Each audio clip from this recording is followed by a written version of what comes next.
Right, I know this is the wrong way around to do it, but I thought some people might be interested in hearing this. Um, I've got the Evolution Rage 5. I've had it about a year and a half, maybe 2 years. As you can see, it's upside down and lots of tools around it because I've had an issue that you might be interested in hearing. Evolution, in their ultimate wisdom, these two sprockets, I presume, cogs, they have a screw going through them, as you can see here and here. But the problem is, they have, I'll show you, this screw. It's a really cheap and nasty screw, and mine snapped here, which meant I couldn't turn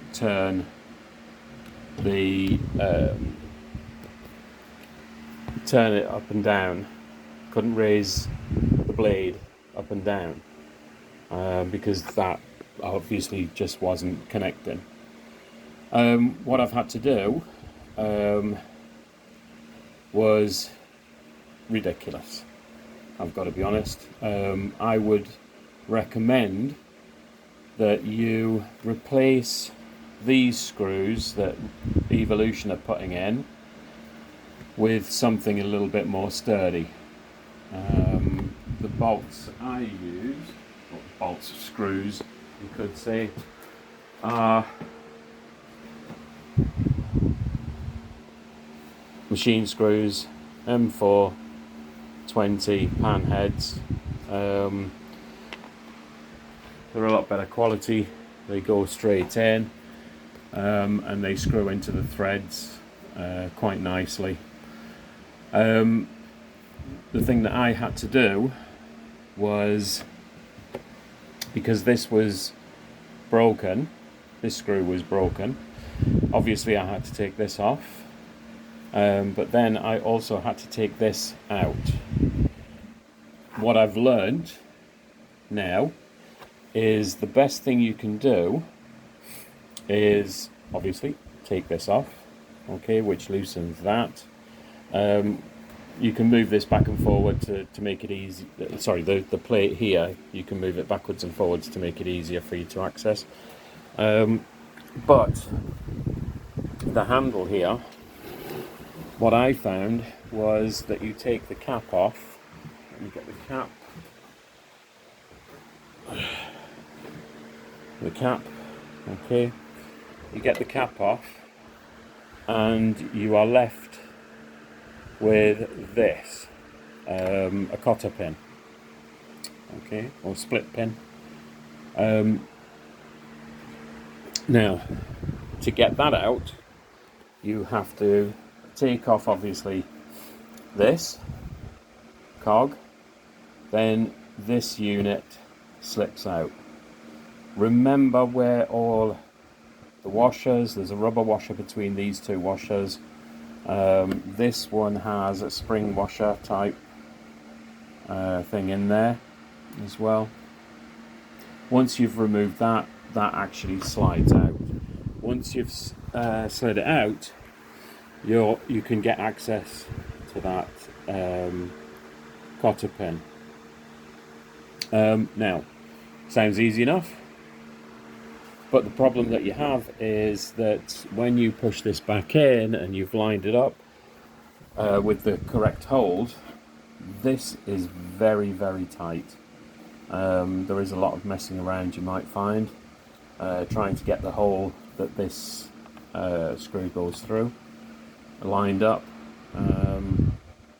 I, in my wisdom, not wisdom, played around and eventually got it. But it's better when you're reassembling to remove this out after you've taken this off. Remove this out, which gives you access to that pin. Remove the pin, and the reason for removing the pin is you want to take this handle off, because when you push this pin back in, this rod, when you push this rod back in, you can't, because of that spring here, you can't get that rod pushed in well enough. So it's better, I found, to push that rod without that wheel on, push the rod in, get the screw through, dead easy. Then you have to replace that pin.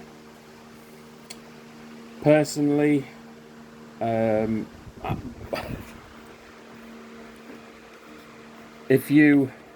an access hole, I don't know if you can see it, there's an access hole to the pin there. Once you push it in, you've got access to that hole. Just turn it to the right, so the access hole is here. Hammer. I didn't have a drift, so I used a peg, flattened, pushed it through, dead easy. But honestly, took some working out. Hopefully this helps you. I personally would remove or replace those two screws before they snap, because it's a nightmare. Okay, I think Evolution needs to sort that out, because they are cheap, very cheap screws. Okay, cheers.